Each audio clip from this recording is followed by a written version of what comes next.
Dirty Sports Podcast. I said, welcome to the Dirty Sports Podcast with Andy Ruther and Joe Prano. Welcome to the Dirty Sports Podcast. Welcome to the Dirty Sports Podcast. I'm your host, Andy Ruther, coming to you live from Cincinnati, Ohio, with my co-host from Port Hueneme, California, Joey No Chill Prano. Hello, Andy. Afternoon, brah. Afternoon, brah. A little late sesh for us today. Yeah. Is this a Kooks and Comedy episode, brah? Little sesh talk? You look like you're in surfer gear. I tried to go surfing, but it was a little blown out. I had a tough morning. Had a bunch of shit to take care of this morning. Was really hoping to get out before Dirty Sports. Went and checked the waves right by me. It was a little walled, and then I took a ride down to County Line, and it looked good. Looked okay. Didn't look good. Looked okay, but I was like, I hop in the water now. I get 45 minutes before I got to hop back in the car and turn around and go do Dirty Sports. I was like, I shall save my energy for tomorrow. Well, we are expecting our friend Yoshi to make a return. I started watching Shogun last night in honor of Yoshi's appearance on the show. You know, I talked to him about that, actually. He was saying I got to watch it. He said it's really good. We started it late last night. Like, we did let's get in bed and start a new show. Halfway through, they were like, you want to go sleep and pick this up tomorrow? But all I've heard from trusted sources is you got to watch it. It's so good. So, what platform is that? FX. So I guess gotcha. Hulu, if you have Hulu. Yeah. Okay. I just use FX now. Log in with Mikey's DirecTV. Bing, bang, boom. Seems ridiculous to me. It's ludicrous. You know what's even more ridiculous? I was on the road with Corolla this past weekend in Fresno and Bakersfield, and we stayed at Adam Corolla, not the Corolla vehicle. Not your Corolla. Yeah. Not your old Corolla. Adam Corolla. And we stayed in an Airbnb in Fresno, and old guy, a couple of other old guys with us, like, how do we get on TV? Well, so I fired up the Roku there, and I logged into my brother's DirecTV. I was like, here we go, we got cable. And I was just thinking, there's just like Airbnbs across the nation where Mikey's logged into his DirecTV. Like, there's some people log out. Because DirecTV doesn't care. They don't care how many things you're logged. They're not like you're logged into too many devices. So all across America, people are like, "Who is Ballmeister?" Of course, that's his name. That's his actual email account. Ballmeister at blah blah blah.com. That's hilarious. You might have to give that to Yoshi. We all know Yoshi doesn't have a.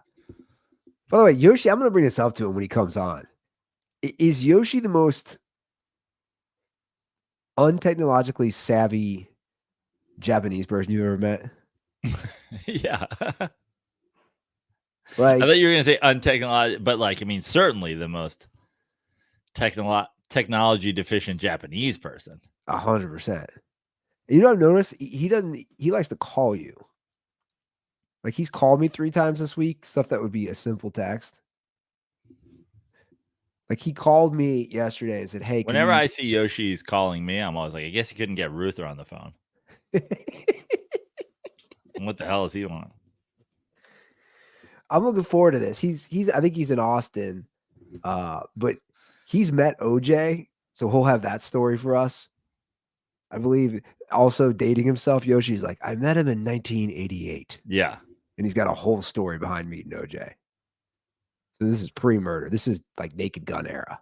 You know how OJ said, I'm not black, I'm OJ? Yeah. Well, when Yoshi's so technologically inept, He's not Asian. He's Yoshi. That's true. Yoshi, how come you don't know how to text message? I'm not Asian. I'm Yoshi. Yeah, that's so true. Well, let's hop into a few things before we bring him on in the next like 15 or so minutes.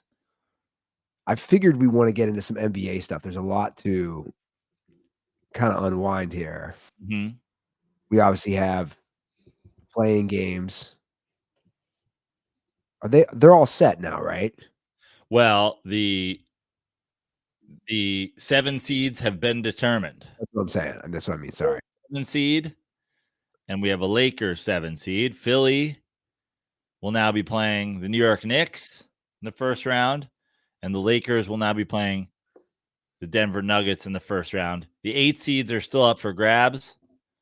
The Warriors lost to the Kings, so the Kings now have the Pelicans for a 1-game shot to play the Oklahoma City Thunder in the first round, and the Bulls and the Heat have a 1-game shot for their chance to play the Boston Celtics in the first round. And the Heat will not have Jimmy Butler for that game. So I assume the favorite's going to be the Bulls. I think the Bulls are, or I think I saw Miami is 1.5 point favorites. That was just a couple hours ago, but that could have changed if the news is. Hold on. Let me check with we have a new NBA gambling correspondent, Jontay Porter. Oh. Let me check with him to see what the lines are, because he might know a little better. Shots fired. Shots actually not fired. He specifically did not take any shots in the game because he bet his unders. Shots not fired. It's pretty wild. And we all saw this coming, right? For all these leagues. We're already seeing guys get popped, but he's banned. Did you notice the NBA did not use a ban for life verbiage? I don't know if you noticed that. I saw some things talking about that. They didn't say ban for life. Now he'll never play another NBA game again. But he was basically giving some info to some gamblers, right? And then he took himself out of a game so they could hit a big under. Yeah, guys were betting. I mean, it's amazing. Like, we've talked a lot about this, like the way the leagues will be affected by all these gambling things and blah, blah, blah, blah, blah. And the truth is, it's so easy. It's so easy if you wanted to be one of those players to that's the problem with the, these gambling relationships. It's so easy to do this. Meanwhile, the only way to get pinched is to be fucking stupid about it. Yeah, and that's my thing. And be like, hey, 80,000. The second an $80,000 bet gets put on Jontay Porter, it sets off a red flag in the system. The guys didn't even get paid on it. Yeah, they flagged it. So if they just put $1,000 bet, it's not even. It's not or even flagged. Have or bet like $500 and then $675 and whatever through a bunch of bot fucking accounts, like spread it out, or spend the money to actually get a real player. Because, if you bet on the Jalen Brunson or the Joel Embiid or the Tatum, it's not going to set off as fucking, like, I'm sure people bet $5,000 every night on LeBron's overs and unders and shit like that. The second a bet of more than $15 comes in on Jontay Porter, they were like, oh, okay, well, this guy's shaving fucking prop points. Well, exactly. It was so obvious. And obviously that's the guy that they would target, a guy who isn't making much money in the NBA for their standard. They're not going to be able to kind of sink their teeth, so to speak, into somebody who's willing to risk it all. But you have to love Adam Silver's comments that there's nothing more important than protecting the integrity of the NBA competition from our fans, our teams, and everyone associated with our sport. It's like, dude, here's the thing. Don't preach to me about that when I can gamble while I'm watching the NBA League Pass. And for the record, I don't care. I have no problem with them banning him, for the record, but don't talk to me about integrity when this is who you got in bed with. Right. That's all I'm saying. Ban him for life. Again, no problem. He knew the rules. He completely went against them. I have no problem with that. But don't talk to me about integrity when this is who you lie with. And again, I don't have a problem with legalized gambling at all. I'm all for it. But it's just we all saw this coming, right? And you know this. It's going to get worse for all the leagues. Right. There's going to be more scandals. Yeah, and that's the thing. It's like, it feels like maybe this is a conversation that's becoming a bit redundant for us because it's just going to keep happening, and it's just going to get worse. And then the fact that somebody was so fucking stupid not to know, like, yo, when you rob a bank, don't buy a car. Yeah. When you rob a bank, don't show up at the same bank with a deposit slip the next day for the amount that you fucking stole from the bank. Like, the fact that it's like people are going to get smarter and better about how to do this.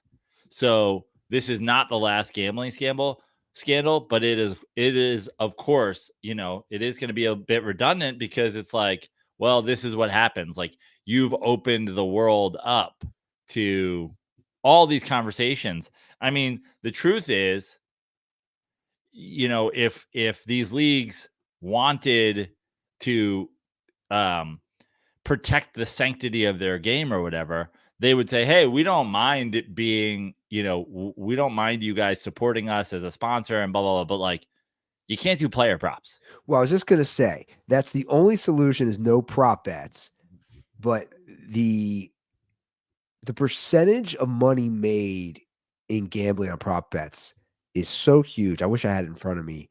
It's such a huge percentage. That's what the NCAA, whatever the hell that organization is pushing for with college athletes to get rid of prop bets. You're right. That's the solution.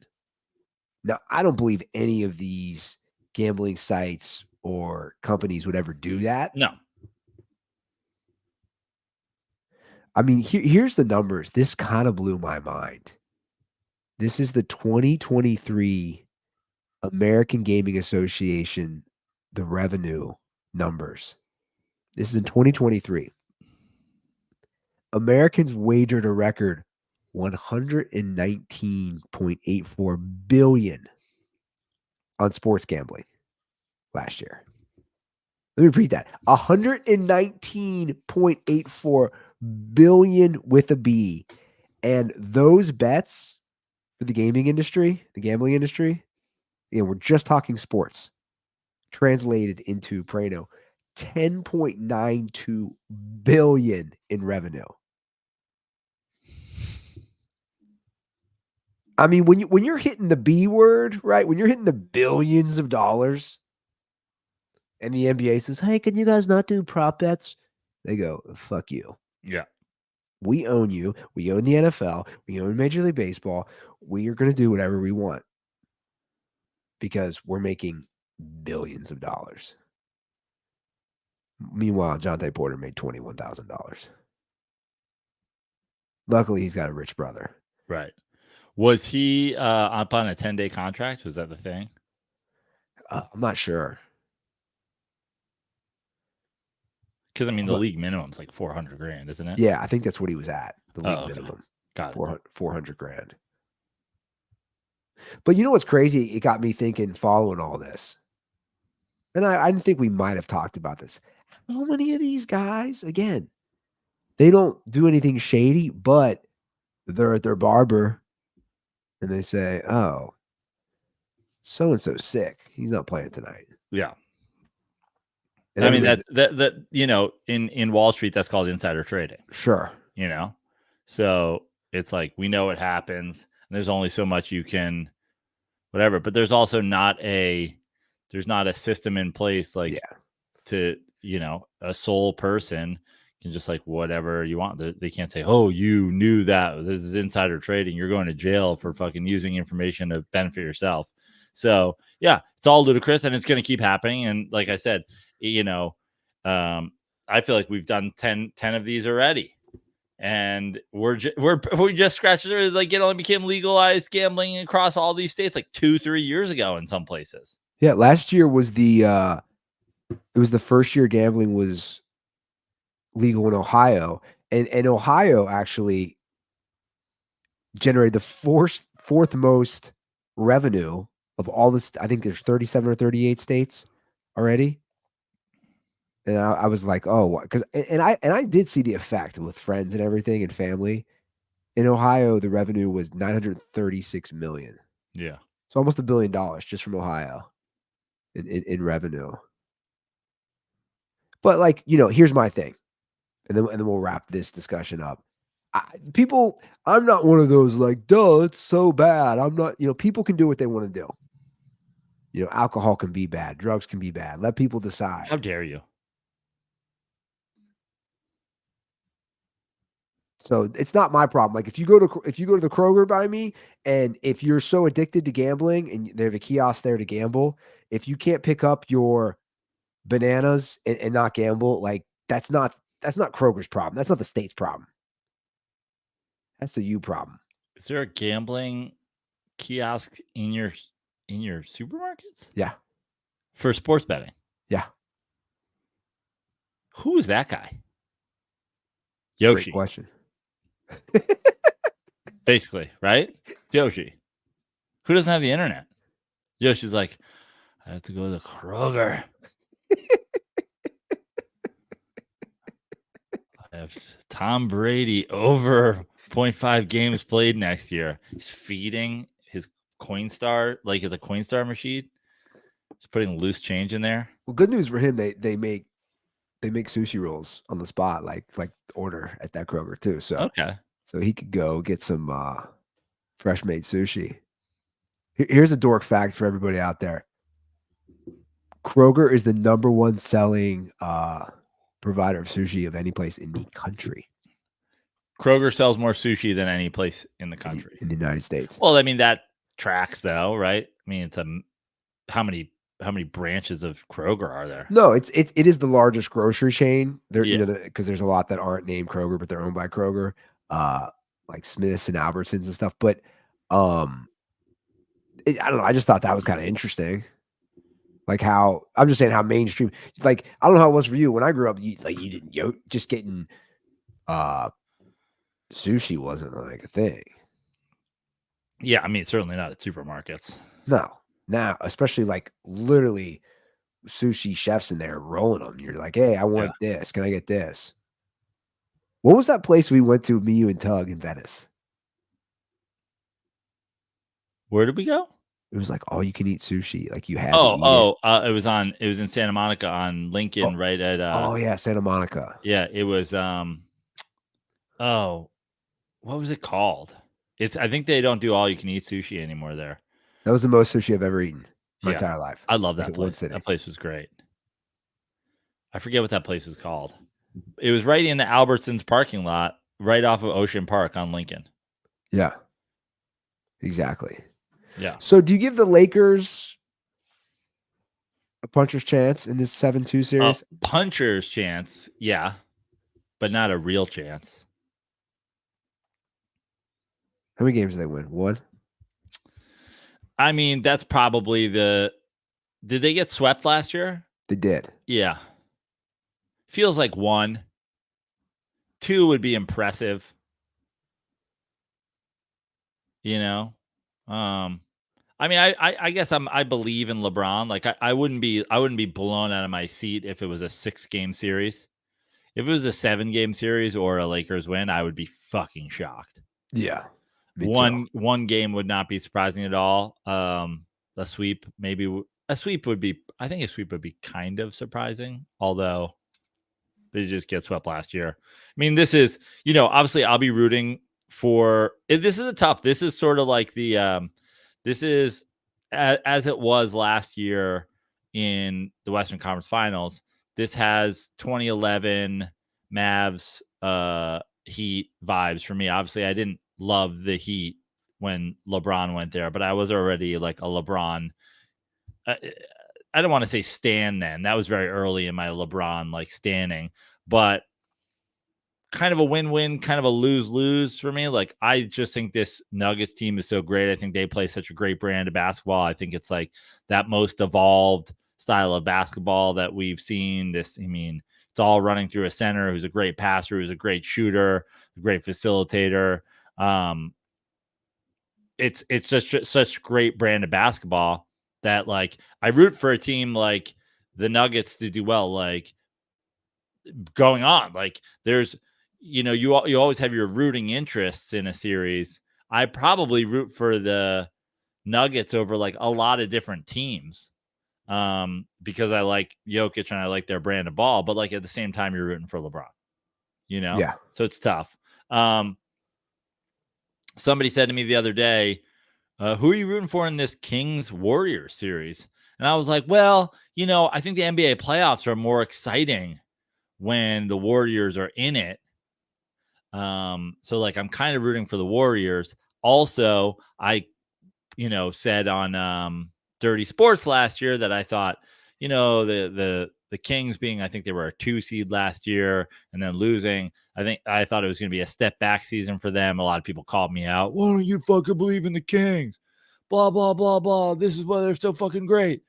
And I was just like, I just don't think, I don't think this is the beginning of some Kings in the Western Conference Finals every year kind of vibe. So I was like, it's also nice to be right about that. But on the flip side, I was like, Warriors fans are annoying.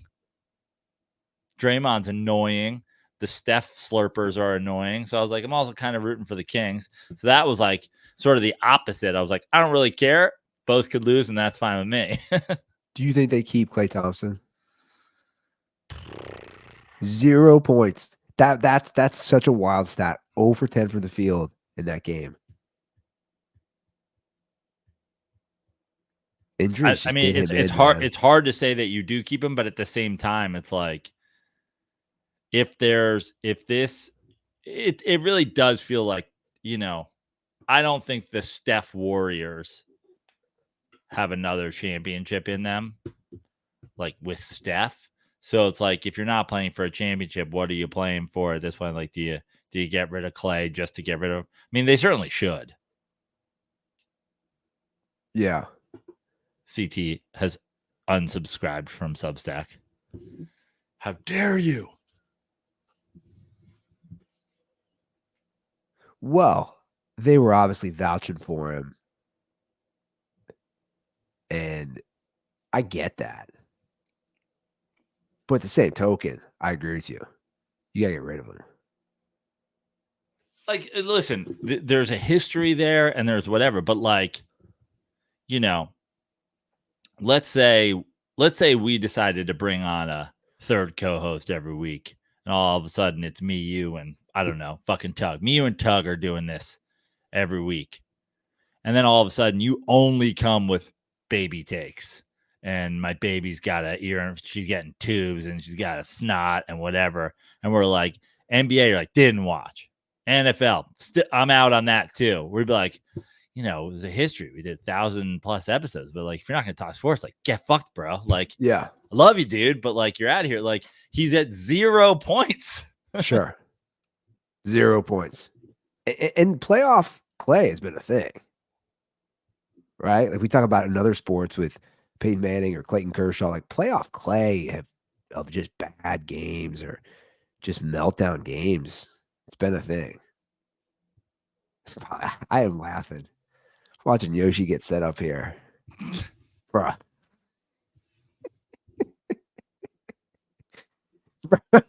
Bro. I mean, dude, this is amazing. Let's do you want me to just try to bring him on and see if this works? Why the fuck not? This is classic Yoshi. Oh, always good to have. Let's bring back a Yoshi back on Dirty Sports. He just froze, of course. Let's just see what happens. Black screen. Yoshi's in a dark room. I just want to see eyes. Yoshi like blinking there. And he's out. Well, it looks like he froze. Yoshi is 0%. Let's make a wager. What % chance he's on Wi-Fi? Ooh. Like or is Yoshi just on his phone connected to the fucking 5G? I think he's on his phone. 100% he's on his phone. It's so like when you're waiting to come on the show, when we use StreamYard as our software. Let me ask you something. Did you do any like pre thing where you were with him? Were you like, do you have like headphones with a mic? Do you have like whatever? Or is Yoshi just going to be like 5G screaming at his phone in an Austin hotel room? Well, first of all, no way. You think he's actually in a hotel? Right. Wherever he is. I mean, he just went blank. So he's out of the screen. He did the show. So last time Yoshi came on, I don't know when it was. It was sometime last year. When he came on, the whole thing was he had to borrow a computer from somebody. Yeah. Which was a whole thing. And we had to set up a time for him to borrow a computer. So I didn't. To answer your question, I wasn't like, hey man, it's the same thing. I assumed he would know that. But as we're waiting for him, if five people today are drawn by the Yoshi's appearance to subscribe to the Dirty Sports and get a year-long membership, put in your notes that you subscribe because of Yoshi, and we will send Yoshi AirPods.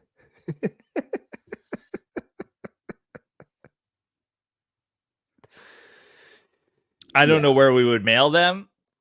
That's a good question. It had to be like an army thing where it's just like we mail it to some place and then like, you know, they find him.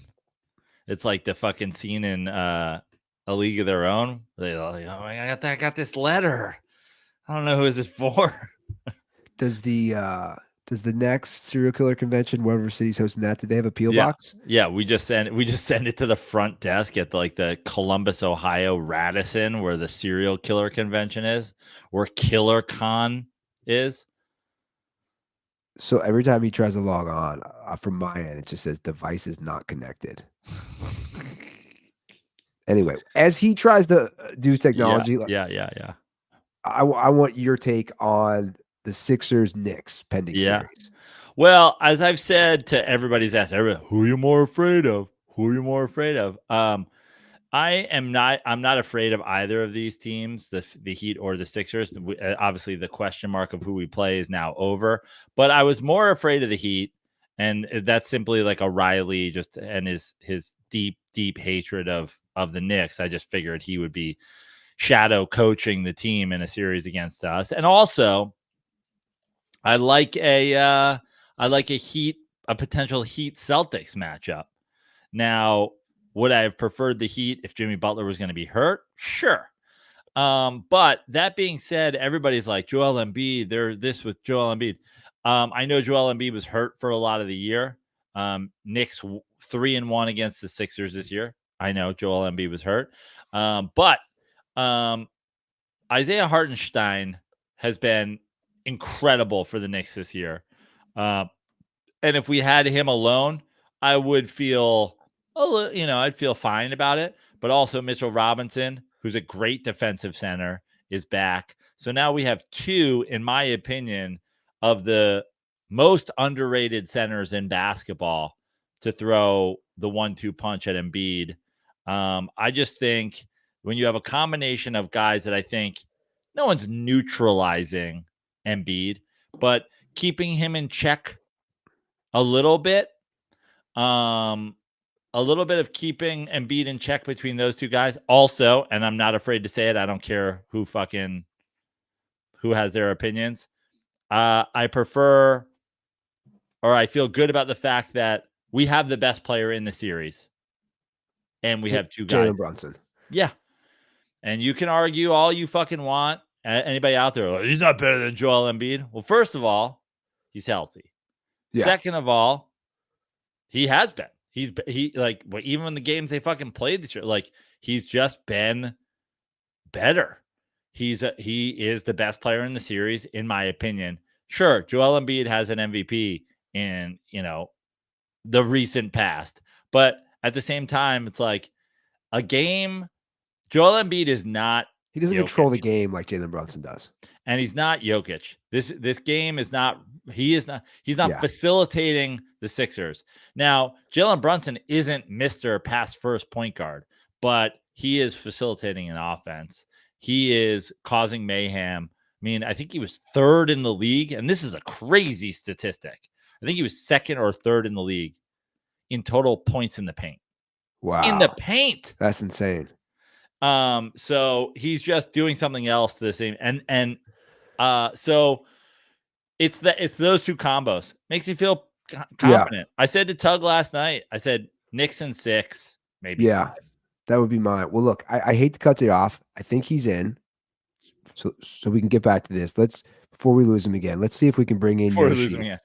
Yoshi. Can you hear me okay? Yeah, he's got headphones on. Yeah, you're a little pixelated, but we can hear you. Okay, you can hear me. Okay, good. Sorry. I dropped the phone a week ago, so it's really fucked up. and I don't know how to fix it. I was worried that you weren't going to have headphones, and that turned out to be the wrong worry. The real worry was, do you have actual electricity for lights? Seems like you're doing it maybe by candlelight, and that's fine too. I'm visiting a friend's place in Austin, so yeah, I'm sorry. It's not my place. Sorry. No, Yoshi, it wouldn't be a Yoshi appearance if you came in and everything was normal. Yeah, Yoshi. I was saying earlier in the show, I like how you dropped your phone. You don't know how to fix it. Are you like the most untechnologically sound Japanese person ever? Well, except for editing tranny porn. Jesus Christ. Welcome back, Yoshi. Welcome back. Oh, is that a bad word now these days? No, you say whatever you want, man. This is okay. This is dirty sport. I'll add in post the me saying that I have nothing your opinions are not my opinions. That Yoshi can say the words that he wants. Yoshi, what are you doing in Austin? I'm doing Brian Rippen's Secret Show tonight and Russell Peters Friday and Saturday, but I might have to go back early on Saturday now. So where? I might have to go back early to LA because it looked like I failed my medical again for the medical testing. So yeah, it's a little. That's why I'm a little frazzled because I just I took a medical testing yesterday. Looks like everything was all right. I got a phone call saying there's something wrong with one of the tests, so I have to go back early and get retested again. And then for those of you that know, I do a lot of medical testing. 2 weeks ago, I failed another test. So that's kind of rare. This has only happened twice in 12 years. What are steroids? Don't worry. What are you being tested for? And then how do you fail it? 2 weeks ago, my blood pressure was a little high. So I did it 3 times. It was 95, 91, and 91. It had to be 90 or less. So that's second. I think I failed twice in 12 years.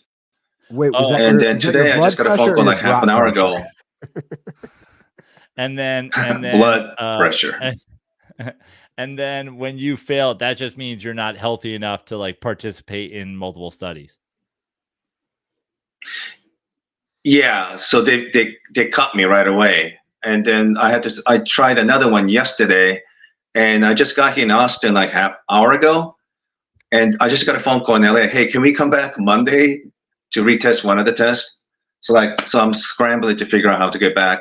I was planning to go back Tuesday. So what is this? So yeah, it's a little stressful.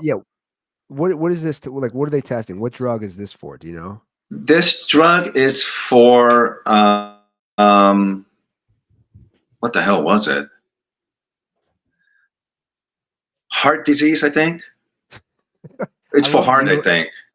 I love that you don't even know. They're just pumping you full of some drug and you have no clue. Well, I don't really give a shit. I just ask, really, my position is how many days do you need me and how much are you going to pay me? I really don't give a shit about anything beyond that. But this clinic, they test you for everything. So I have to restudy the thing. They interviewed me once. I failed. Said, you know what? We'll give you half an hour. I'm going to come back. I'm going to retest you. So I barely passed yesterday. So what's Yoshi's appearance makes me need a drink. So I just turned around and got a beer out of my fridge. Yeah. And I was like, what beer should I get? And then in honor of Yoshi, I just figured I'd get Sapporo. You know, it's like, it's pretty good. It's like $700 a day for 13 days. So it's $9,100, you know. So I really need this money for 13 days. Yeah. Well, Yoshi, let's see if we can get some help, because I know what's your Venmo where can we help Yoshi get a new heart or get a new phone, whatever he's working on? Well, Venmo is at Yoshi Obayashi, but same thing with my Instagram, Yoshi Obayashi, except at Venmo, if you want to donate. Yeah, it's been pretty rough. I've been having issue passing last month and a half, so it's really weird, you know. Do you think that there's any part of this, like, do you think your health has been affected by all the medical testing that you've had to go through? I'm not sure, but it's weird. Every time I have this, a couple months later, I test another one, and 3 studies in a row, I get in, you know. Like when I failed 2 weeks ago, I literally flew every single day that whole week. And the night before, I traveled late, red-eye bus from LA to Phoenix. I was up all night. So I think that probably has something with my blood pressure, you know, but right. I just love the idea of Yoshi doing all this medical testing. It's like, I haven't felt good lately. The small arm that's growing out of my side has been numb. Oh, my 3 testicles. I got you. So we're happy to have you on, and you and I talked, you know, separately on the phone about some of these things. Sure. And I first want to jump into, which you just threw this on me. I didn't even know this. You have a great story. You met OJ Simpson in 1988. Right. The summer of 88, I was attending first semester at El Camino Community College in Torrance. I think Suge Knight went there too. And I think OJ was making some sports comedy show for HBO. So he was going around filming stuff, and then afterwards he was signing autographs and shaking hands, and you know, I met him. I literally kind of ran into it because I was like for a class, like, oh, holy shit, OJ, and he was very nice. Watch the knife. Yes. Massive hands, very nice. He definitely was a very charismatic guy, and when he talked, he sounded like one of these like famous opera singer. He just really had a power and charisma about him, and everybody's running up to him, shaking hands and things like that. And I was ready to ask him a question, and there was a couple of those Raiderette cheerleaders. He just go, "Okay, guys, see you guys, fellas," and he just kind of walked away and then went after those girls, and that was the last time I saw him. Until 94, when he murdered somebody. And you're like, oh yeah. And I think I told Andy that it's interesting. He committed crime. He should have gone to Santa Monica court, but he was able to transfer the court location to downtown, which is home court advantage for him, right? Because downtown LA is more urban. So I think that was a big factor, I think. But I thought he should have been tried at Santa Monica court, because that's closer to the actual location of crime, wasn't it? And I think I was just having this conversation the other day, but I think it was the prosecution who wanted to move it too. That's why. Yeah, Yoshi and I were talking about that, and I'm sure I didn't know that. I'm sure that's in one of the many documentaries. I think it's the prosecution that wanted to move it because Marsha Clark was undefeated in murder trials before that. She's an idiot. But that was before she had the perm. Yeah, Yoshi's right though. I mean, if he gets tried in Santa Monica, it's going to be, let's just call it what it is. Mostly pictures, white. Going to be white. Upper class people versus the jurors in the city of LA were majority black, who obviously are going to have more sympathy for OJ. That is fascinating. I think there's, I don't know the exact facts of it, but I was just having this conversation the other day, but I think they wanted to move it, and like the defense was just like, okay, sure. Like, what are your memories? Well, of that? I think it. I think it never occurred to any of them that they were going to lose, right? Yeah, right. Like I think to everyone else, it was pretty clear that he did it. He had a motive. He was run the area when that happened. But I think just like 2016, everybody assumed Hillary's going to win. You know, you just can't assume with anything. And in the last 5 years, I've been going to many of these prominent cases. You know, you really don't know what's going on. I mean, expert could say whatever, but you don't know what the jurors are thinking. You know, so and then of course, I went like, to.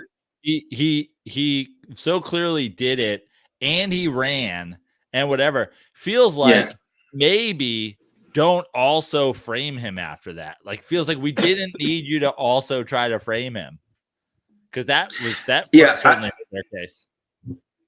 And I think my impression was, I'm sure many of the black jurors, if they're being honest, they probably thought he was guilty too. But I think what they were trying to do is they're trying to punish LAPD for framing a guilty man. Right. Well, because remember, this is the early 90s. You got to remember. Yeah. And also, there was quite a bit of anti-gang measure mid to late 80s, and they were ruthless.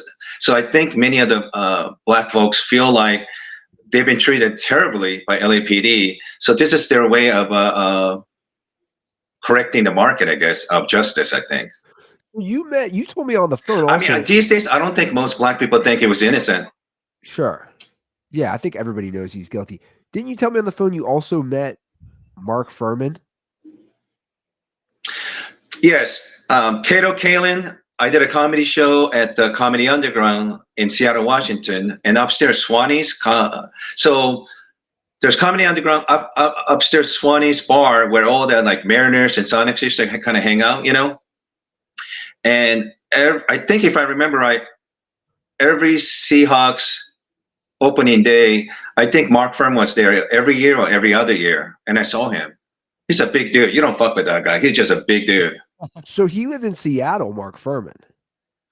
I think he has a place in Idaho, but I think he's a Seahawks fan, or he just hang out because Idaho is closer to Seattle. Idaho, very well known for its massive population of white supremacists. So that would track. Yeah. I mean, look, this is what I'll say about Mark Furman. Did he say N-words? Absolutely. Is he a great detective? Absolutely, too. Two things could be true. He could be racist and good detective, because I read Murder in Greenwich, which proved Michael Skakel was guilty. And that book really shamed Greenwich Police Department, shame into doing the police work and arrested the guy. So I think, look, you worked 30 plus years in LA dealing with terrible crime. I'm sure he has a definitely opinion about certain people, and he should have said it. But I also think he was absolutely a great detective. No question about that. And a scary looking dude, you know. So we have Mark Furman, you've met OJ, you have a lot of OJ connections. And I met Kato Kalin because he did comedy at Comedy Underground too. Yeah, I met Kato. Kato did Kato did the Hostel, Yoshi, a couple times. So Kato was doing Kato was doing OJ jokes literally 25 years after it happened, and I was like, man, we still milking these OJ jokes. But what the hell else is he gonna do? But then also Russell Peters, does he also, is it true, Yoshi, that you returned a pair of sunglasses to Nicole Brown's condo in 1993? Is that true? Joe, I was delivering just Chinese food. That's all I was doing. Doesn't Russell Peters own Robert Kardashian's own house? No, he still owns the house in Encino, which was owned by Robert Kardashian. I stayed there many, many times. I mean, they destroyed the house, rebuilt a new house, but that is the same location where OJ was hiding with Wright Bronco. Yeah. Wow. I've been there. That's where Russell Peters But can I ask you something? Because you guys are way more expert on with sports. Don't you think maybe playing football and head injuries really fucked up his mind, and maybe he was? I've said 1,000 times that if this happened today, they'd immediately just say he has CTE. He did it, but he has CTE. Yeah. Also, I don't know if you heard this, but the family did not allow his brain to get tested for CTE. I don't know why. I don't. OJ put that in the will. Yeah. Huh. And I remember seeing some of the helmets that they were using back when he was at USC. They don't look very safe, or they're very small. Yeah, he had a big ass head. I'm pretty sure there was a head. You know what the coach at USC said back in those days.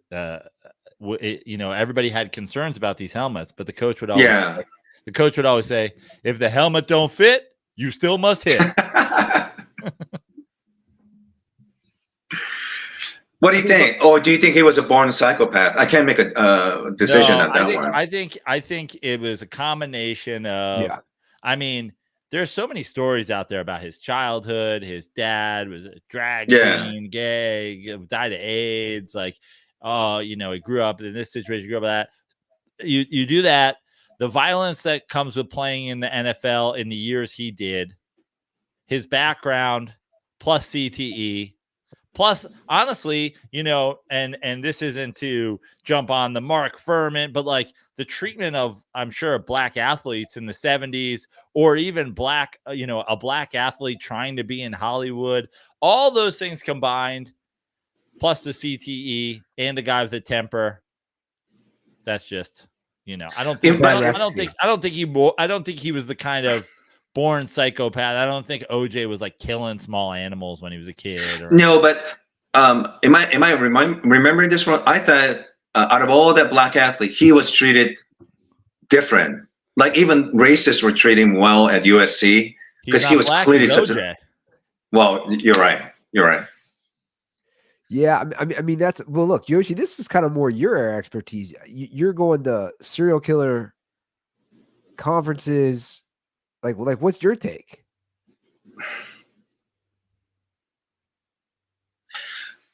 Well, it's always problematic when you have parents who are alcoholic or violent or sexually ambiguous. That must be a factor. And then, and I don't know if there was violence at home. I don't know OJ like that. But this is a tough one to read, because if you're playing a sport where possibly heavy head injuries, that's definitely a big factor in my opinion. But unless you do a medical examination, we'll never know at this point, What is like the tail? Look, so you just attended a sorry, Prano. I was going to ask him, like, is there like a checklist when we talk about these psychopaths or killers? Like if I said, hey, are there 3 to 5 points that you could maybe? Mama's boy, sexually abused, kills animals when they're a young kid, right? All that shit is kind of. Well, I mean, the generic ones like wetting the bed, playing with fire, animal cruelty. But they were also saying that between 1970 to early 2000 was the golden age of serial killers. The reason is, if you look at that box set of DVDs, it's probably my favorite. You said the golden age is that considered the golden age of serial killers? Yes, it's pre-DNA. Yeah, I think 1986 was peak. Something significant happened in 1986, but the reason the significant thing is if you look at most of the serial killers, if you make a database and check their birth years, the reason it was a golden age because vast majority of them were born in the war years. So either they serve in the military, or they have family members serve in war. And what happened is when these men, mostly men returning from war, they're traumatized. They haven't got psychological treatment, so they bring nightmare and domestic violence home, or they have that, and in addition to that, they also serve in military too. Right. So there's a lot of that. They're desensitized to death. They're desensitized. I mean, if you were served in Vietnam, you're probably desensitized to killing women and kids. And Right. I mean, you look at an example like Richard Ramirez, he was peak of 85, 84, 85 around that time. He had a cousin, an uncle, and grandfather served in war. So there was a violence at home. And one of his cousins, not only did he kill in war, Richard Ramirez saw his cousin rape a lady in front of him. And another common thing is if you see promiscuous parents, if you see them sex in front of you, that's have a big factor because they, these things kind of adds up, so trauma, genetic, obviously sexually abuse is another one that doesn't help. A lot of orphan kids adopted from foster home, that doesn't help either. And very ambiguous sexual roles, like when father's acting gay or mother is acting too slutty, or they're very open with their nudities and things like that. It could be all kinds of stuff. But if I have to make a guess, it probably wasn't very healthy background, I would imagine, OJ's back. Yeah. The fact that he was so upset seeing his dad in a women's outfit with another man, I think he did say that had a factor, right? Yeah. Yeah. Am I remembering this wrong, or? I believe the story. I believe there's that he went over to his dad's house and he was like in a robe, and then there was two men in a robe. And then I think there's I think his dad went on to like be a drag queen in like San Francisco and whatever. I see. Interesting. Yeah. So you talk to me about these conferences, because you basically, without having the technical PhD, I feel like you now have a PhD in all these psychopaths. No, I'm just an amateur fan, but I noticed that I went to one in Liverpool, UK. I went to the one in Chicago. It's interesting. About half to 2/3 of the audience are women. And so what are you doing at a serial killer conference? Like what are people doing? I mean, trading serial killer trading cards and. I mean, actually, Joe's right. They do have those. They go morbid memorabilia, and like whenever I go, I usually know about 95-98% of the stuff already, but I'm always curious about what you some anecdote. Yeah, what I don't know, or sometimes audience asks a really good question, or I'm just very curious about the audience in general, because men and women follow serial killers for completely different reasons. For women, it's probably like one of the two is, what would I do if I'm in that situation? How do I get out of that situation? And two, I think big sexual component. I think some women are attracted to these guys for sure. Yeah, well, that's what I was thinking when you said 2/3 of the two you've gone to have been female attendees. There's got to be some sexual fetish going on there. Well, have I talked about this before? When I used to work at a porn shop in Seattle, I was always worried some of the customers going to ask me some inappropriate illegal movies. So I was ready for that. And I thought somebody's going to ask me for movies with rape in it, rapes. And did it happen? Yes. But you know what's interesting? Every single time it was women asking for it, not men. So some women do have rape fantasy, but if you're a woman, you can't go around public and say you love rape fantasy. So how do you experience rape fantasy without endangering yourself? You do it by thinking, reading, and watching stories about vampires. Because if you take the word vampire away, and if you look at the story, if you take the word vampire and Dracula, how do they seduce women? They always fly into women's bedroom middle of the night and just ravish her, rip her clothes off and attack her, right? I mean, if you take the word vampire, everything is like somebody who is rapist. And this is the reason why women like vampires, werewolves, sea monsters, because if you look at those book, magazine and book cover, you always see these monsters grabbing these women, right? It's because they want really rough sex or a fantasy of rape. And I think sometimes women are interested to serial killers because these are monsters, really. Well, I'll tell you what, if I can hop in here real quick. My daughter has all these books. I'm getting rid of all the vampire, sea monster, werewolf books. She's not reading any of that shit. I had an ex-girlfriend who was she had like her like fantasy was like frat house date rape. Yeah. And I was like, for you, I was like, it's confusing. I was like, for you, it's like some hot lacrosse player takes you into the frat house and like has his way with you. For me, a frat house fantasy is having sex with a girl under a loft bed next to a mini fridge while my friends bang on the door.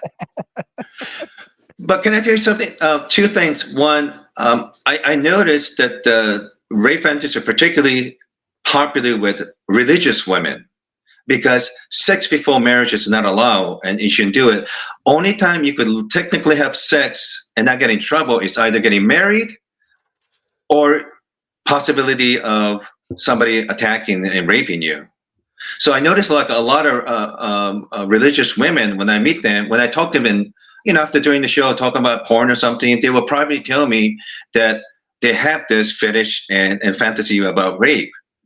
And I think it's one of the few times where if you ended up having sex, you have you could defend yourself by saying whether it happened or not. The rape, like Mike Tyson, I don't think he raped that girl, but she's a preacher's daughter. So when she got caught having sex with Mike, her only recourse is to say, I got raped, Interesting. So this is very uncomfortable, but I think I like going to these conferences and reading books and going all over the world, going to site of either terrorist or serial killer homicide locations. Have you, I mean, you've been all over the world. Is Jack the Ripper on your? I already did that in East London, and I did a tour. When I was in Chicago recently, I went to H.H. Holmes' murder castle. So this was a serial killer over 100 years ago, murdering people, selling corpse to medical school and hospitals. And I call him Kyle Shanahan of serial killers, because the hotel that he built, there's so many secret doors and trap doors. When people are staying in the hotel, if there are only one person staying in the hotel room, he was sneaking, murder them, take them out of the trap door, and dispose the body. Nobody would notice that the body's missing. So that whole building was like this incredible offensive scheme. He put a secret door here and trap door here, and this is the way you murder and cut them up. It's incredible. He was a real professional when it comes to that. So I was there recently. The body would come in, and he would just jet sweep through, grab the body out around the end before anybody could even notice. They literally have like one of those garbage chute, yeah. So he was great. I also went to I also went to a guy named John David Norman, one of the biggest pedophile, live in Chicago. And his assistant used to work for John Wayne Gacy. It's so crazy how a lot of these serial killers, without help of internet, this is like, we're talking about 70s. And they kind of knew each other. They would send roster of runaway kids, homeless kids, victimizing them. And there was like a circuit, almost like a minor league baseball. Well, and they would send this. The reason I asked you about Jack the Ripper, and I'll send it to you if you haven't seen it. Last night, I saw a fascinating video on a theory that Jack the Ripper was the French artist Degas, and like all the connections between their movements and like how the human body. I'm going to send it to you because I think you'll like it. So it's funny because people think H.H. Holmes American. They thought he was Jack the Ripper because he was also visiting near London around the same time.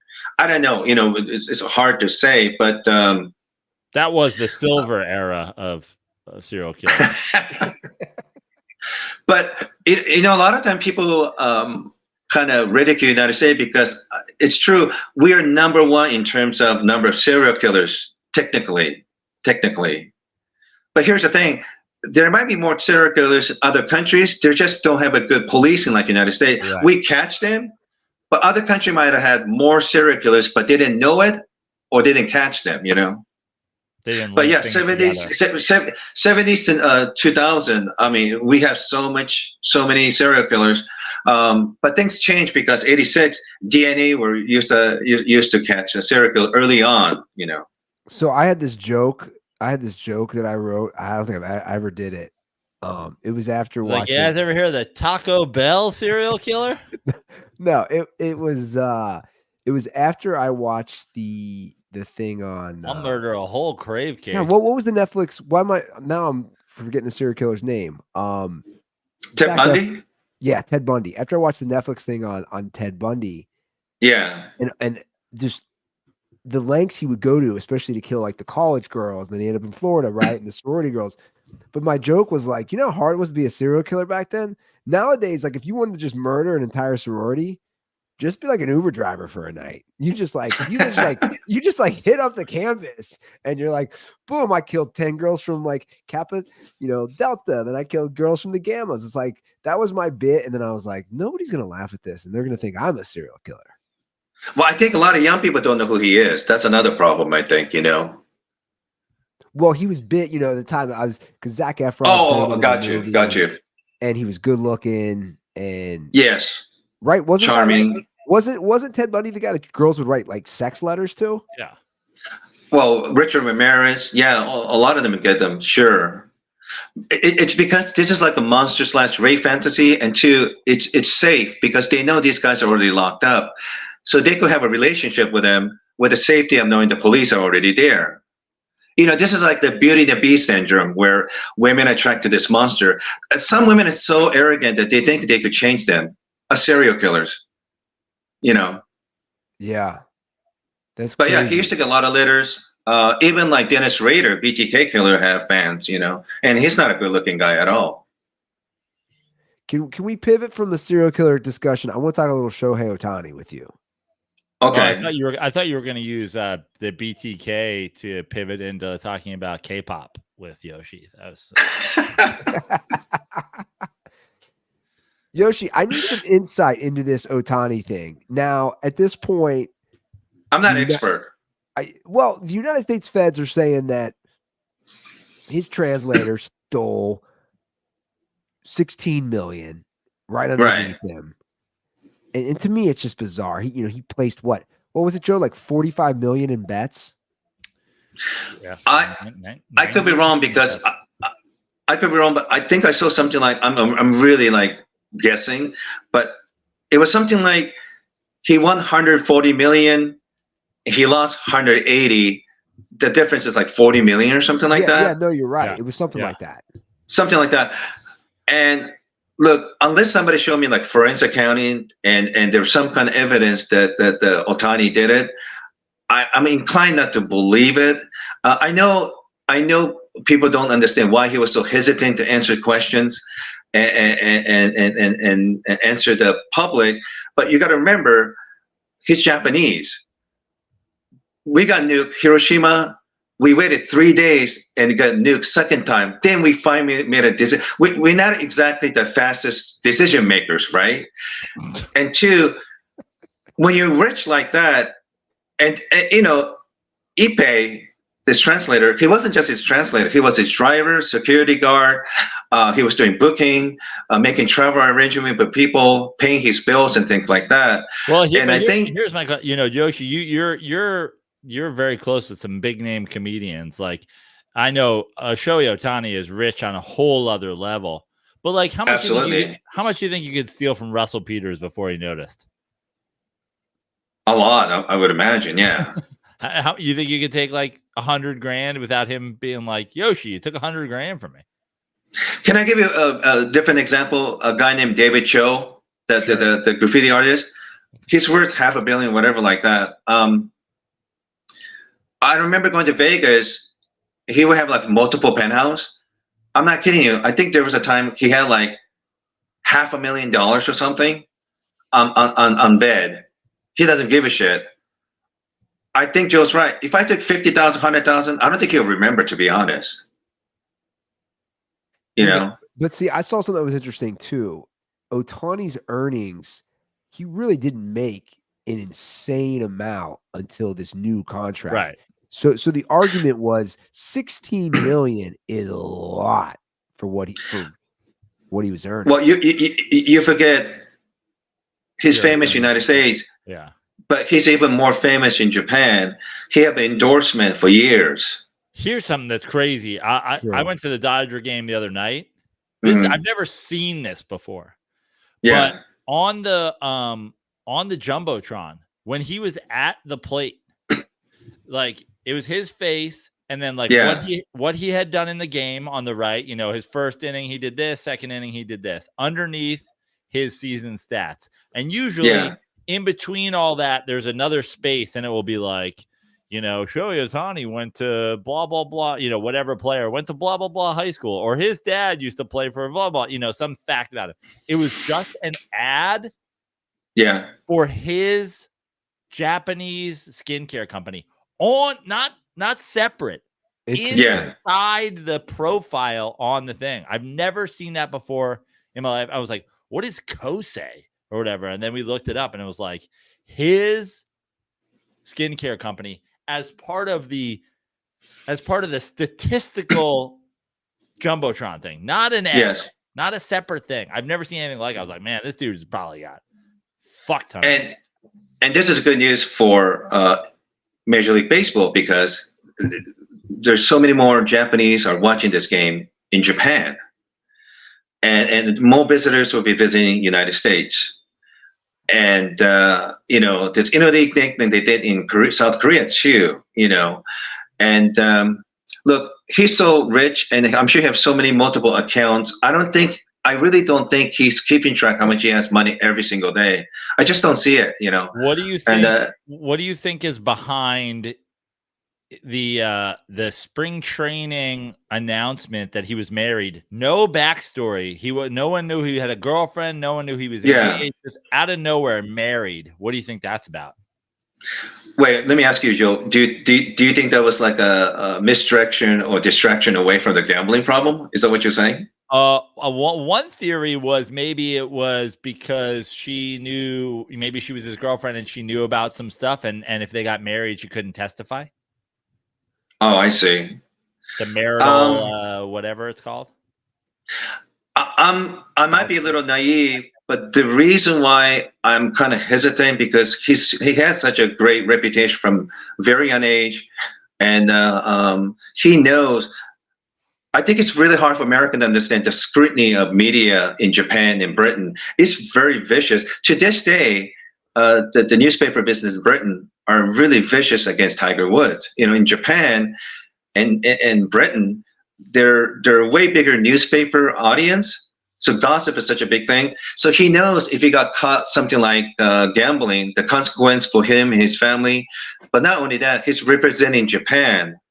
So I have a hard time believing he would do that because I think the level of scrutiny is it's unimaginable in Japan. And, you know, when he made that speech during World Basic Classic in Japanese, man, goosebump, man. I don't remember Japanese player being that assertive, that aggressive, respectfully. And rally his team to win the baseball. I'll be honest, I'm very cynical, but I was deeply moved. I hope I'm not wrong, but my inclination is I really don't think he was gambling, and I don't think he knew anything about it until it was too late. Wow. I look forward to about 30 years from now when there's a young version of Yoshi who goes state to state at all the places where professional gamblers, professional athletes have been involved in illegal gambling. He's like, I'm outside Jontay's house. This is where he placed the bets on his over-unders. Here I am at iPay's condo in Brentwood where he stole $18 million.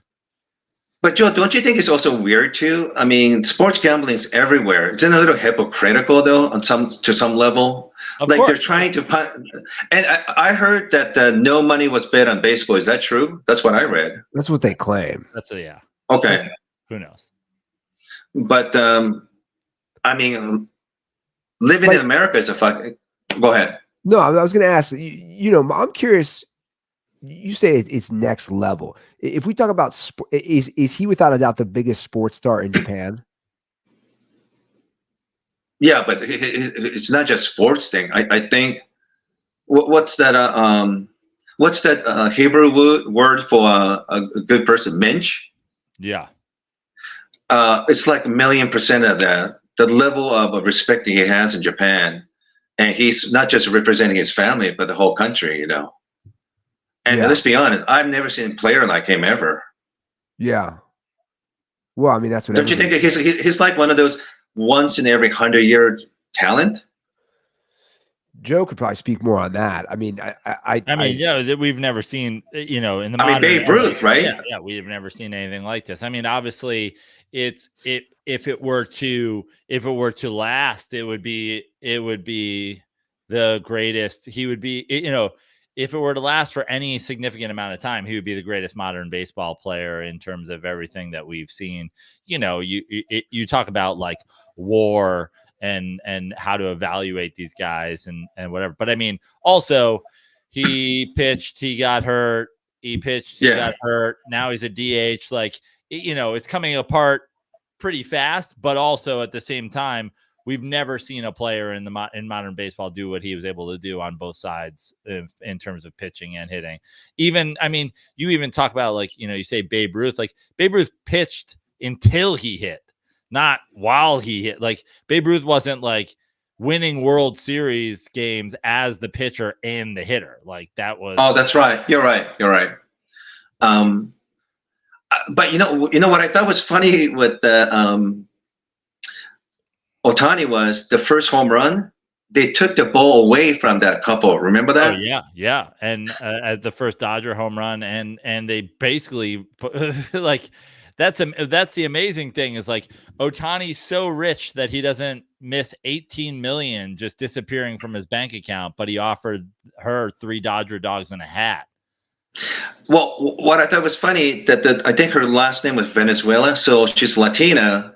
Yeah, and it made me laugh because thank God Dodgers have never forcefully took something away from Latino in that area, right? Yeah.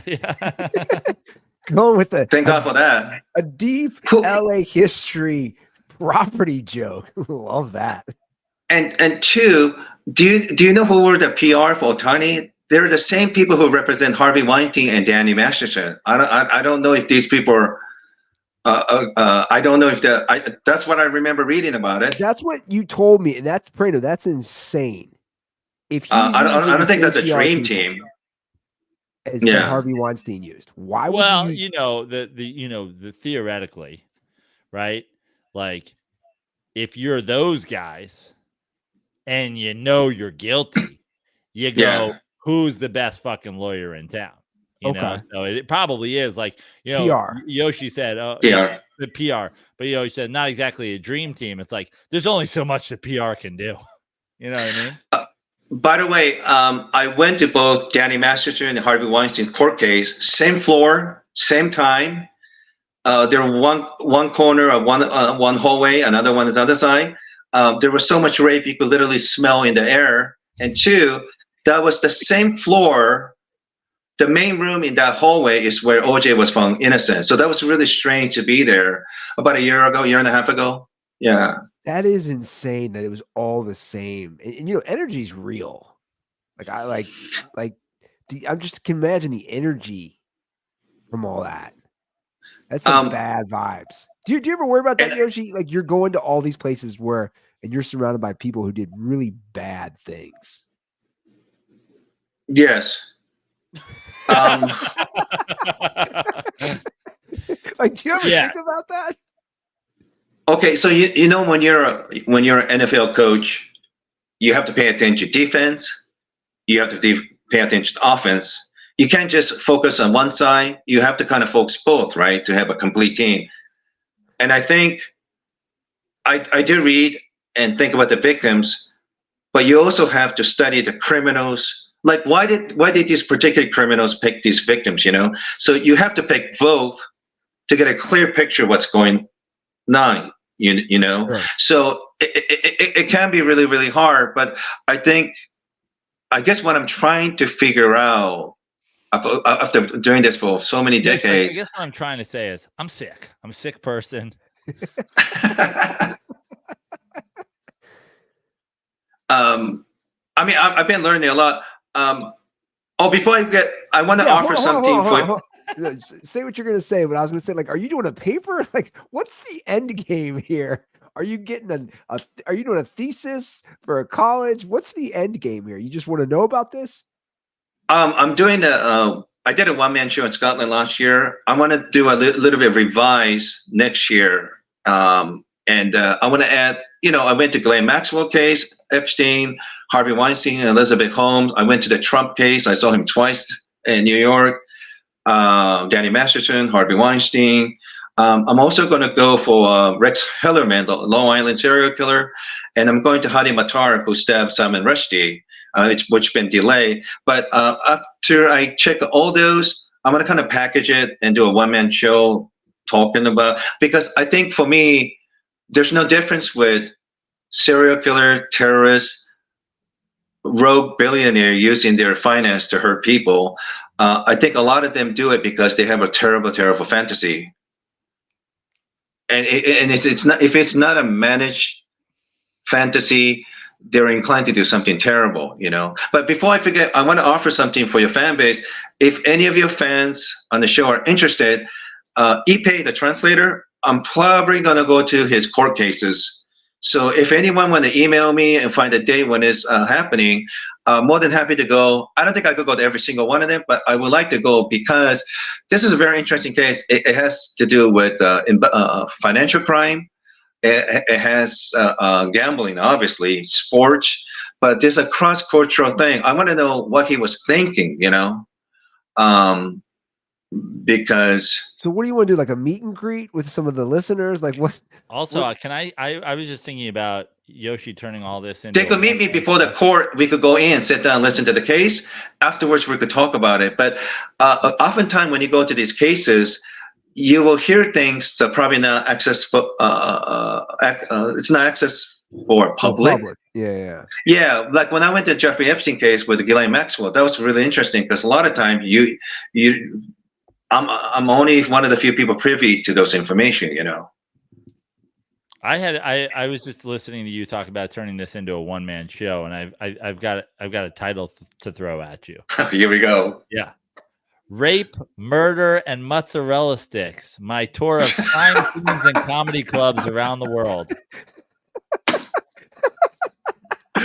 Why the third part? What was that again? My tour of crime scenes and comedy clubs around the world. If you go to comedy clubs, you know what Joe's talking about. Yeah, exactly. Oh, I got it. You got me. Oh my God. But let's be honest. Gambling's, it's kind of hypocritical to attack. The whole thing's kind of ridiculous, It's all ridiculous. You could gamble anything. I put $500 on Israel. Israel minus 360, for God's sake. I bet $80,000 on myself leaving this show early today, so it's all. Well, I had a huge prop bet that no way Yoshi came in on time and also had everything technologically sound, and I'm definitely winning on that one. Yeah, Yoshi. Although you're only winning a little because it was minus 8,000. Yeah, that's. By the way, it's always nice to see your fans. Whenever I do these random shows in the USA or overseas, at Tokyo Comedy Club, one of your fans were there, just random. So that was kind of interesting. And also, you're in Austin right now. One of our fans, he told me he met you at the Mothership. He's a door guy. Drew, shout out to Drew. He's a door guy. Oh, that's right. Yes. So are you back at the Mothership while you're there? I'm doing secret show Sunset tonight in Dallas, but because I filmed my medical, unfortunately, I can't do any of the Mothership. I got to leave early. So I got to go to Vegas on Saturday and take a bus on Sunday from Vegas to LA on Sunday and get retested on Monday. Wait a second. Why don't you just fly to LA? I don't have the money. So it's like $300. So it's $50 from Dallas to Vegas, another $40 from Vegas to LA. So we taking the big what's that bus called? The mega bus? Yeah. Or Flex Bus. Unbelievable. Guys, help Yoshi out. Send him some goddamn PayPal or Venmo. Yeah, come on, man. It's Yoshi Denton at Gmail for fucking PayPal and Yoshi Obayashi for Venmo. Yoshi didn't? That was my podcast. That's right. Well, Yoshi. Last thing. I'm sorry, that's not finished. My friend's friend, Willie Limon, He was a former champion British boxer, passed away. And I didn't know him, but he was a friend of mine, and very sad to see he passed away. 45 years old, former champion from Britain. That's it. I have Rest in peace. Yoshi. If you start a new podcast, I have a suggestion for I have a suggestion for a concept and a title. You All right. and a black guy, you do a podcast together where you go through Instagram of hot girls and you talk about them, and it could be called Yoshi Fine.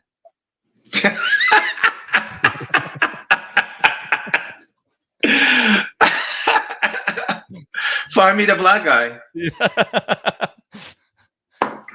Unbelievable. And you know he won't be a serial killer because it's always the white guys who are serial killers. You know, Mostly. I was thinking very about rare that. for a black guy to be a serial killer. Do you think the serial killers? Yeah, it is rare. Do you think the serial killers? You know, they just don't have the commitment. That's hilarious. I don't know if it's a white person thing. You know, they play the game, the fuck, marry, kill. Do serial killers as kids play like rape, murder, kill? What does that mean? The serial they still do fuck, marry, kill. It's just always the same girl. They're like fuck, marry, kill Susan. You don't know. So it's like a game. So if I wait, before you continue, I don't want to stereotyping the serial killers only men. There are plenty of black people. The reason why we don't think there's enough black serial killers because most of the victims are for the black serial killers are black people, and the media really don't care about that. It's pretty comparable about you know. There's plenty of black serial killers. Just people don't care about their victims. Like OJ could have gotten away with it if he was just killing black girls. Yeah, actually have a sign outside my house that says "Black Serial Killer Lives Matter." So I'm fully in this house. We believe. Yoshi, it's always a pleasure. Yep. Thanks, guys. Anything else you want to plug real quick? Fuck, if they could donate, but yeah, I'm fucking stuck. I just got here. I got to go back now. All right. Well, let's. I failed the medical. Let's. I shouldn't be laughing, Yoshi. We're always happy to. I got to form myself a science, guys. You know. We appreciate it, and good luck on that bus ride from Vegas to LA. Thanks. All right, later, Yoshi. See you guys. Thanks, Joe. See you, Andy. Goodbye. Bye. Well, I did lose one bet. I bet heavily on Yoshi mentioning Tom Brady during his appearance. Yeah. Nothing. We didn't even get Tom Brady. We didn't even ask Yoshi about Tom Brady saying he was going to come back. Nothing. Yeah. It's always good to have Yoshi. Andy, you know, we were talking about donating, Dirtball's donating Yoshi. I have an idea, and I'm assuming Yoshi's already logged off, so we won't have to worry about this. But, dude, if we can convince Yoshi to do a podcast, he could just be by himself. Honestly, we put it on the Dirty Sports Substack page, and we just throw him like $40 a month. You know? You said it's so low. $40. If I'm saying, he'd be like, guys, that's so great. You're gonna get me from Austin to LA. Like, we just like three, you know. I wasn't going to say this. I want to be like, well, Yoshi, you're so broke because you have to fly to court cases around the world to see every serial killer, rapist, financial embezzler. Maybe if you didn't do that, you'd have a few bucks. Yeah. I mean, it's crazy. He's like, I can't afford it. He's like, I spent all my money. He's like, I spent $8,000 last month flying to Norway because in the 70s, a man named Snorchin killed 14 girls. It's unbelievable. He's like, I had to take a dog sled up to the great north so I could see the cave where he was buried, where Snorchin was killing women. There's truly nobody like him. Nobody. Like, except every single other person that's at a serial killer conference. No, but they're not like him. I mean, again, if you looked at your life and you had to pick just the most 5 unique people, how does Yoshi? I spit hot fire. That's what I'm saying. How does anybody top him? How does anybody top him? You know what we should. Speaking of, we were just talking about fucking podcasts and Yoshi podcast and Yoshi potential podcast co-hosts, and then of course the the DS throwback you put out this week. You know, it'll be the greatest podcast of all time. Yoshi and my brother John doing a podcast together. Like the guy who studies serial killers and the guy who like may or may not be a serial killer. He's like, are you a jerk off on the turtles? I cannot tell you how much joy I got listening to that episode. I couldn't even, I started it and I was like, I don't know. It's like, seems like I didn't even finish because I was like, I don't know. Am I obliterated? You are, but it's you know, again, it's such vintage dirty sports. For those who don't know, I dropped the San Francisco episode part 2. It's a great night. We did a part 1. I don't even know what's on part 1. Right. So this is 2017, right? June 2017. Okay. So we're already doing 2 dirty sports a week at that point for a long time, right? When did we start doing 2014 football? Yeah. We started doing that. Yeah. We started doing 2. Yeah. So we're already doing 2. We go up there, and this was just a bonus. We're just like, oh, we're fucking hammered. Let's just like hit record. Well, you remember for a while, I would take the Zoom recorder. Yeah. The H6. Sure. And we'd sometimes do where we were staying. We sometimes do it in the car. Right. There's a fair amount of bonus episodes through that like 2017, 2018 timeframe. Wild. So I don't even know what's on part 1. But yeah, part 2. Part 1's probably a regular podcast episode, and then we come back from the thing. No, it's not. So part 1 was also a bonus? Part 1 was also a bonus. Wow. I think we hit record on the drive up. Yeah. I'm pretty sure the drive from LA to San Francisco, which, right, give or take, is like 6 hours. I think we recorded on the way up. And then after that night of the Mets game and the Tonga room, and everybody's all fat/cat Jason Kidd. Oh my God. And is on that episode, is on part 2, is that where the phrase fat Jason Kidd was invented? Dude, you coined it. You invented it. Yeah. I mean, how about the picture I posted on the Substack post? Yeah. Of you pointing to fat/cat Jason Kidd's Bill Walton shirt. Yeah. You said he was looking. My favorite line of that about fat Jason Kidd was on the podcast. And it's so true because I remember you said there was a foul ball going up to the upper deck and everybody's looking up. And you said you turned around and you just saw fat Jason Kidd, as you coined it, looking deeply into my soul. Dude, I legit, and I'm not just saying this, I think you can tell from like me laughing. I legit was in such a good mood that day from listening to that episode, because that night and that whole trip, what's crazy is the next night is when I meet the crazy Bumble girl. Yeah. So like that trip was a wild trip. And then she came to visit me in LA. Was that the trip, by the way, that did we do Cobb's? We did. That was the trip we did Cobb's. And then our boy, who had gone to his literal first day of work, he was like, today is my first day working. And first week of work or whatever. And he knew he was going to come out and see us. So he wore a suit to work, but he wore his LeBron James socks. Damo still talks about that. Oh yeah. So you didn't even listen to the episode because we talk about that. Oh, okay. We talk about him. No, because I was like, I don't know. I know you edited it. Now you said you edited it, but you're saying you had to have, like, it was edited the first time it went out. Oh yeah. I didn't edit anything, for the record. You listened to it this time before you put it up. Yeah, but I didn't. You were like, oh, it's safe. I didn't edit anything. Yeah. I think I might have edited it the next morning after we recorded, because I also think it wasn't even just offensive things. I know where we were staying. I'm not going to drop names. You dropped your buddy's name a few times, and I was like, I can't be putting I don't want to put his name out there. Yeah.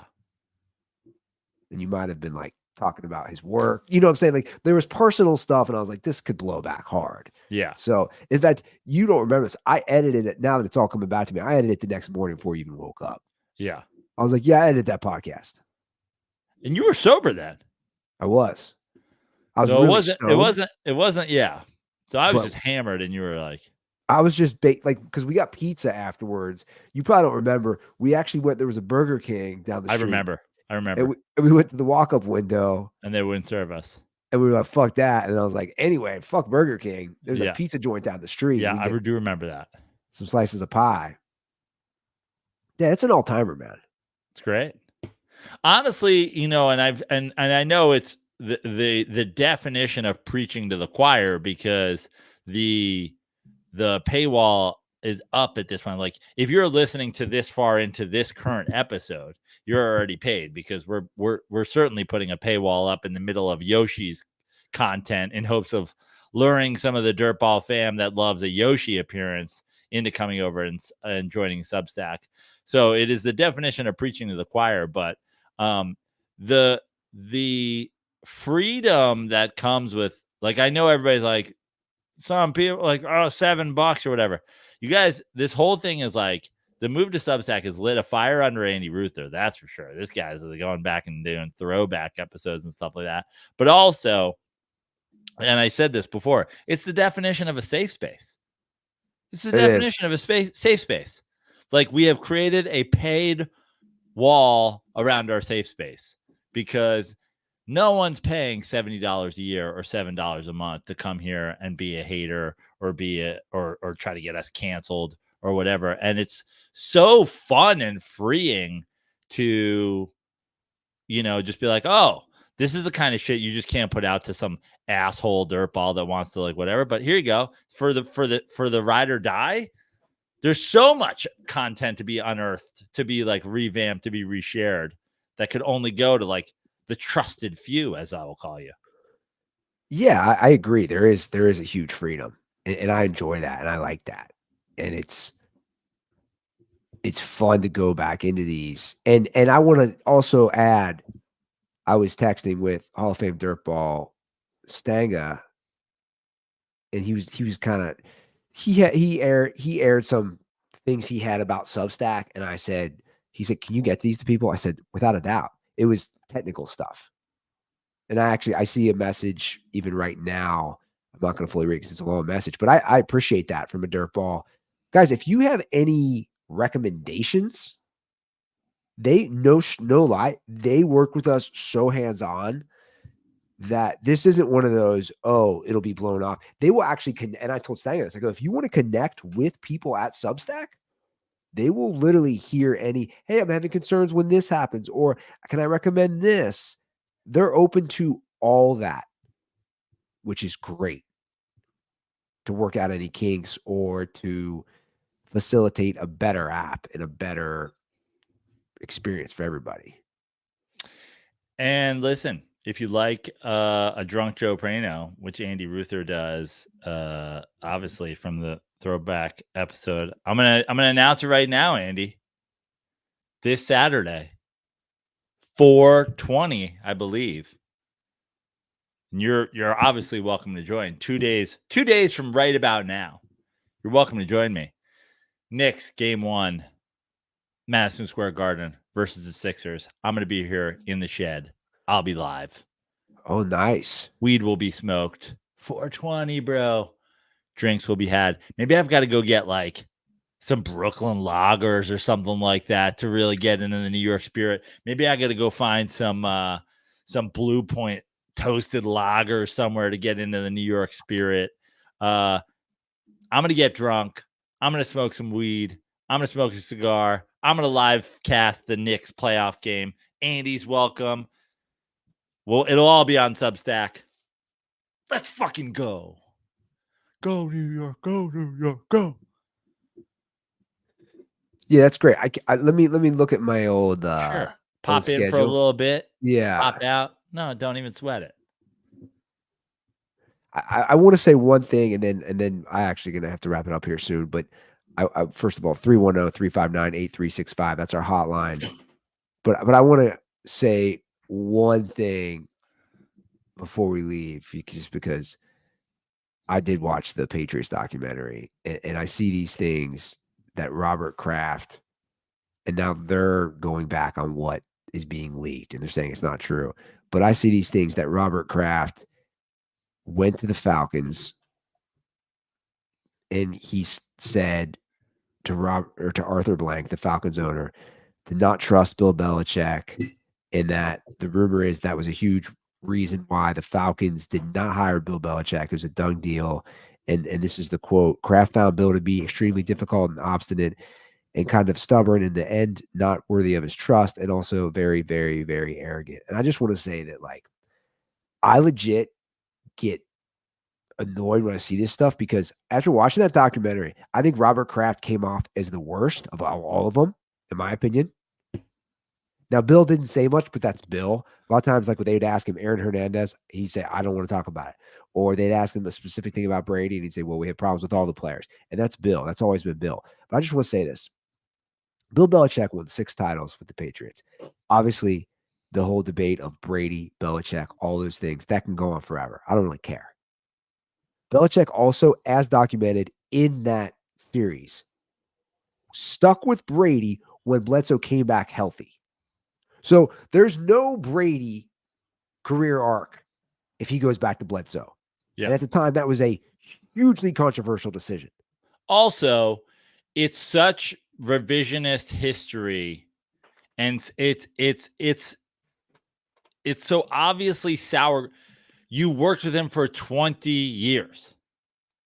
If you believed this whole time that it was Brady and Brady, like it's all Brady, then you could have fired Bill Belichick, who you didn't get along with at any point, and just fucking stuck with Brady. And if Brady and Belichick didn't get along at some point, then you could have very easily fired Belichick and made it just Brady. You would have, at that point, you would have had Brady's okay. The idea that you go 20 years with the guy, and then after he leaves, he's untrustworthy. It's like, it's ludicrous. Yeah, and they can walk back all these things and say it's not true, but he does take digs in the documentary. I mean, you really should watch it, at Bill Belichick. And let's not forget, I'll just say this, the last Patriots title, and they do a great job displaying this, and even Robert Kraft says it. The last Patriots title, they call his masterpiece. Let's not forget, they won 13-3. Tom Brady didn't throw a single touchdown pass in arguably, they say, the best defensive scheme that Belichick ever did. The team, I mean, you remember, this is the team, the highest scoring offense the Rams were that year. Yeah, highest scoring offense. The game we go to in Monday Night Football, this like fucking 70-50 fucking game. Everybody said this is the Super Bowl preview. And not only does Belichick get through the Chiefs on the road, that not only does he figure out a way to at least contain Mahomes, but then 3 points for the Rams in the Super Bowl. Well, you know what they did? And I didn't know this until I watched the documentary. They changed their entire scheme in 2 weeks. They never did zone. And the players talk about it. They go, literally, some defensive guys will not change it their entire career, or nobody would even change it mid-season. Right. Coach came in, and he had been studying them and saw where they had some issues against even inferior teams on certain zone coverages. And they said, we're going to completely change how we play defense. And to me, it's kind of disgusting when I see this Robert Kraft stuff, because I just go, dude, come on. You might not have always gotten along. We all know there's issues in any but also, what is don't trust him. You're the owner. You're not the if let's say I don't know, Mike Vrabel. Okay, let's say Mike Vrabel was going to sign this offseason to be the Patriots coach, and the report came out that Bill Belichick said, reached out to Mike Vrabel and said, don't trust Robert Kraft. Okay, that makes sense because he might tell you, "Oh, you come in, you have full say. You get to pick the thing, you get to be the GM, you get to blah blah blah," and then you get there and he's lied to you. Just kidding. Your contract's already signed. I'm hiring a GM. I'm hiring a defensive coordinator to do this. You don't have it. I'm the owner. Get fucked. To tell an owner not to trust a coach, what does that even mean? At any given moment, an owner could say, "Bye, Yeah. you're gone." The idea of an owner not trusting an employee. And look, his resume speaks for itself. And I'll be fully honest after seeing this, because if you read the whole expose that ESPN wrote, it was basically a done deal, Prano, for him to the Falcons. And I'll say this about Arthur Blank for the Falcons. I'm rooting against you, bro. I am. Because, like, I am a huge Belichick stan. I really am. And I know, obviously, there's a lot of controversy. I love how he is. I love his demeanor. And You're rooting against Kraft? The Falcons. Oh. And Kraft. I am Kraft. I'll be fully honest. Because my loyalty is to Bill Belichick as far as a coach I like and I admire. And obviously he's cheated, and I'm not denying that. And he's definitely pushed the boundaries. There's no denying any of that. But I'll just say this. You've never won a Super Bowl, Arthur Blank. You never won one. And I'm not saying Bill Belichick would have worked out for him or for Carolina or for anybody in the future, Prano. I don't know, because he is old and the game has changed. But I'll just say this. To not even take a chance on a guy who's won the most Super Bowls ever, all these owners are idiots, in my opinion. You're idiots. Well, let me tell you something. You went with Raheem Morris. I'm sorry. Like, you went with Raheem Morris over Bill Belichick. That's insane to me. Let me tell you something, Andy. If rooting against the Atlanta Falcons is on your docket for this year, congratulations. It's going to go splendidly. They signed Kirk Cousins to a fucking mega deal. True. Now, I don't know where fucking, Brewhouse 56 and all these fucking Viking stands that were out there in my fucking mentions all these years are. You guys have suddenly disappeared.